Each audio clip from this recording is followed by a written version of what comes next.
and the menace of Galamsey, which poses an existential threat. As we speak, Ghana Water Limited have put out statements that at this rate, in the next few years, we'll have to import water. They say the Pra River is gone.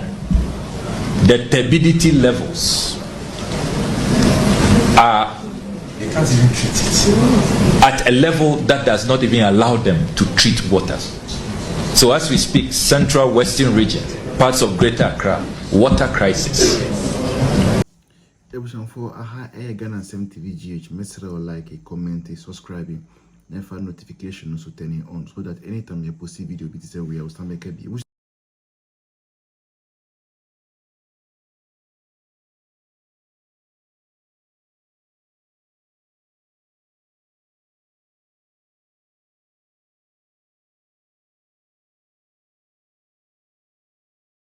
Gyampo and then OKUDZETO who no chale who say Fred. He is chopping. Yenkotie eye OKUDZETO ablakwa. Ye ria Shadrach. Now the Professor Gyampo dieno so atuso aba. Proposal to ruthlessly end the menace of Galamsey, which poses an existential threat. As we speak, Ghana Water Limited have put out statements that at this rate, in the next few years, we'll have to import water. They say the Pra River is gone. The turbidity levels are at a level that does not even allow them to treat waters. So as we speak, central western region, parts of Greater Accra, water crisis. Only the NDC manifesto is pledging a ruthless combating of this menace, which poses an existential threat. Clearly, when you listen to the Western Regional Minister, you listen to MPP parliamentary candidates and MPP stalwarts, their regional chairman and all of that. They are complicit. They are neck deep. And I listened to Mr. Erastus Donko this morning, and he said that, look, it is the ruling party officials who have just made this fight worthless and useless because they are complicit. They are the real people who are behind the Galamsey menace. You need a new government that will come and confront this menace because it doesn't make sense. A whole government with a national security apparatus. You have DISEX, MISEX, RECSEX, all the security councils, DCs, regional ministers, police commanders, NIB officials, national security operatives, and all of them are saying that they are helpless because of unarmed Ghanaians. Even if they are armed, can they match the billions that we approve in Parliament every year for national security? And see where we are. See where we are. Look at how our river bodies are looking. Apart from the Volta River, all our rivers are gone because of Galamsey. A deceptive president who told us that he was putting his presidency on the line. Apparently, nothing was put on there. There was even no line.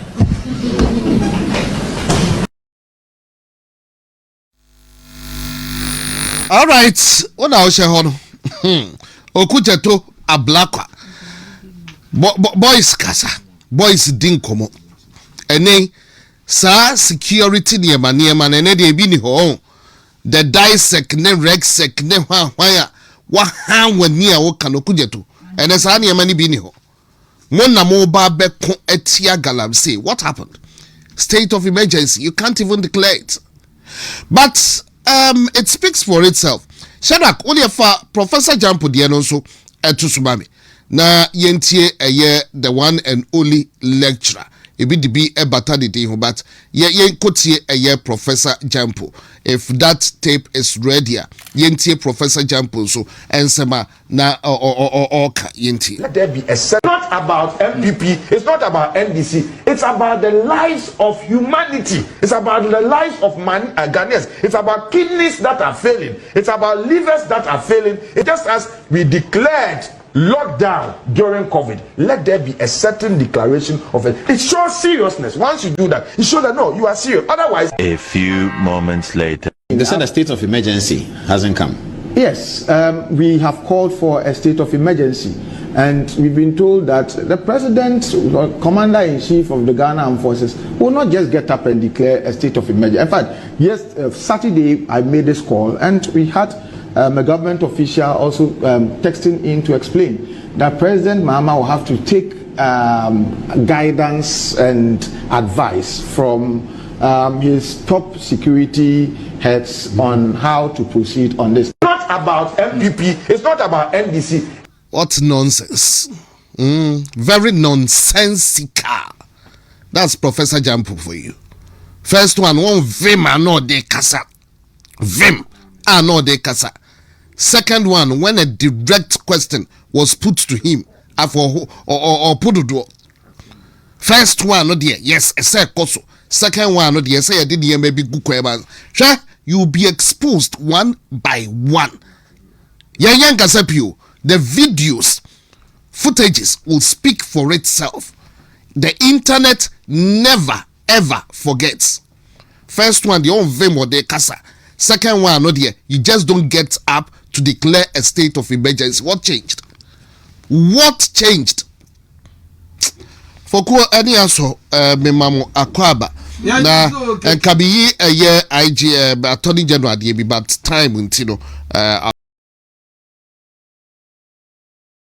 kuya go Madi de bia omujipe na keke yes Boko na me we Professor Gyampo video okay on kanu kore I was say Professor Gyampo wo ho wo be pa the students a wachire wo mu ade chew pa because I was so testing who says I'm sure yapa o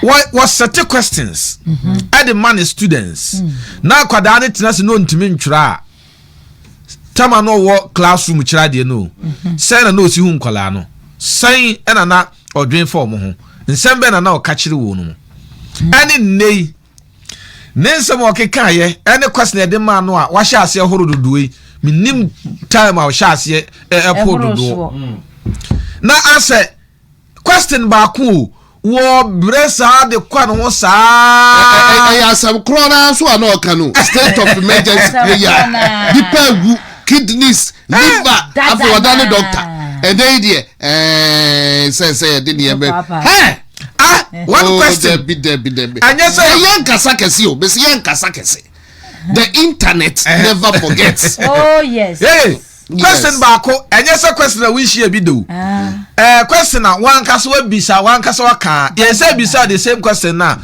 asa baako po wo di akwa won saa wontumi answer so di intro nti wontumi answer anu nti won trust no won ka say the students are watching wo ma de ma wo mu so hwe a asa question bi o wa no wo mu bra ya no mu entumi no om de call mo no aya o ma ka wo mu san wo ho so ma ka wo mu down na so ma ka obi down on pa chew ono ankasa ni tribo be bu no fo ebi aka no won ka kan wonka ye be hu am wan ba so hu OKUDZETO abla kwade no eh what the prof akese OKUDZETO wai and a state of emergency the President Mahama to the kasatente no the jokes what the jokes OKUDZETO abla no way the last time no na mai Côte d'Ivoire was was refugees omumrefi na ye ba do kwa ye mrefi ba unse President Mahama na no aye sa ayi question ya wo mu bisa wo dodge you wa answer na de wo bisa ne say say wo no na ba na breso ne yi Chief Justice enti say wo sanso total majority in parliament ni ade enti oba be ye chese supreme leader ni ade ni na de we refuse or your communicator if you can't teach them you confuse them obeka we won ti ase wadwe mo ye he na okanko akosi he ade obetwa na if you can't teach them you confuse them e be no de be ye why communicator so you be ya no direct ana e be illegal or legal no sika ba ya but na do fi say no opposition no no nim kwan bi and then is akwa na twa president Kofo be pa Ghana for chew say enema bi o wa no opposition no na onim oba ye no wahunu enti president mama no kura ka na aye ne din ana afare no ofare onye oni hwe obeya fa ho enti enkoya ni yo Mahama is our hope and that's our na false so false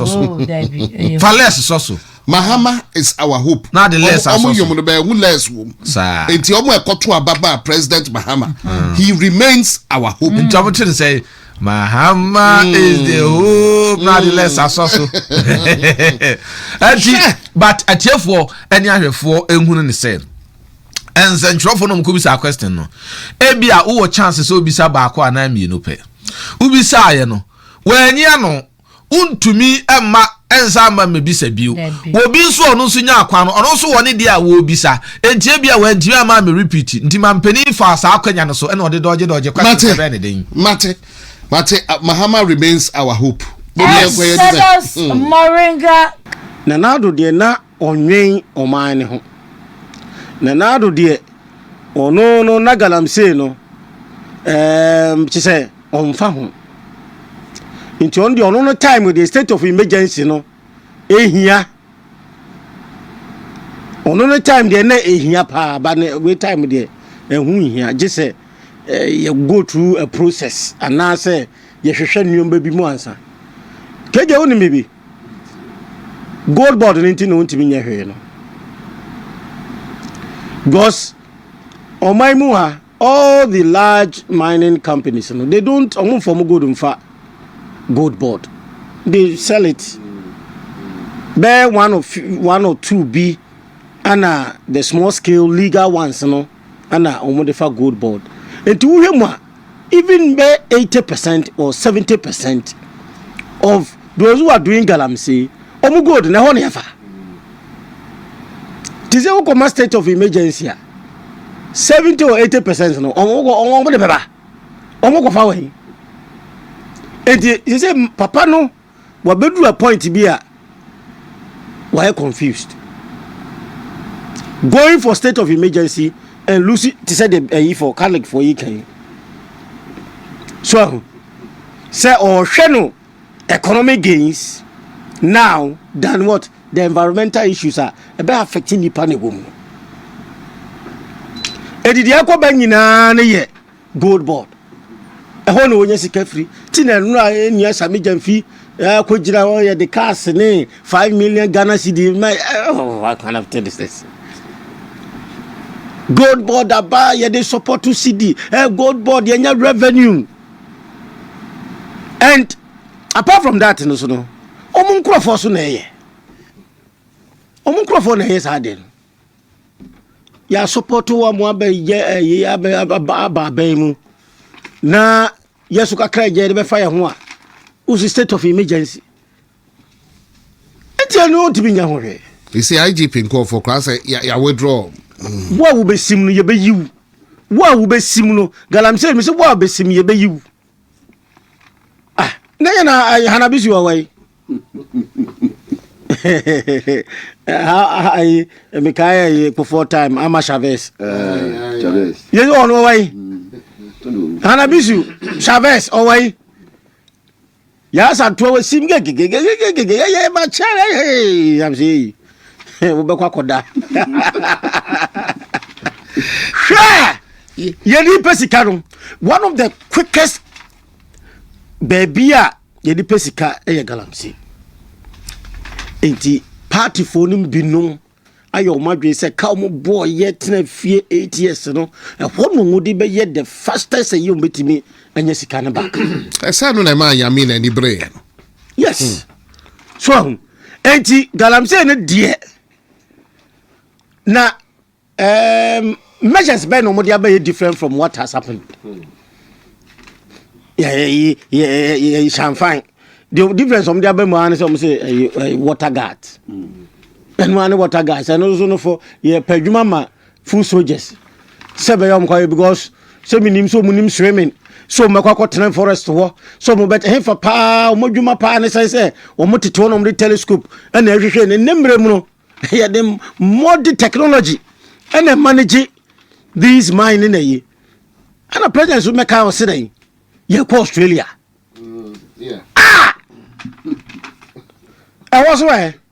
Omo kosua said you be mining ya mine safely or you so word be say you be mining 9 months no. Into 9 months na fena omo beko.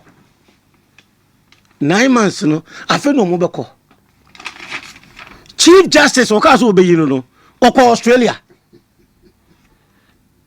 Oko Australia ekwo hwe kwan omfa so yi Chief Justice.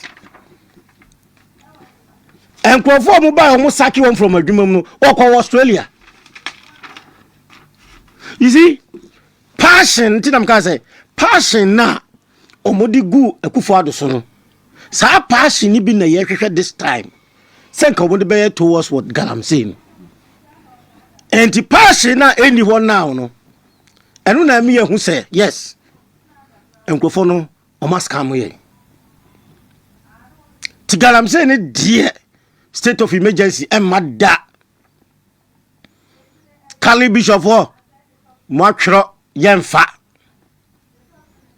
Gold board wo iri pesikano Gold board one of the major sources nkrofobi wo mu omo peso munya sika free ho no this is impossible enya de ombetimi ayi bibia ho enti for some of us in there President Mahama is unfortunate say or last time until whatever the obey be and sebi and said that on state of emergency be ma but ebion famba o say 4 million Ghanaians omu ewomu ntia na ye share dan fa bibia engu kwamuti omo be very much affected o sha sa na nkom till time no munya affected keke dia asam na aka no because of that niti na time no on timi e say obey state of emergency.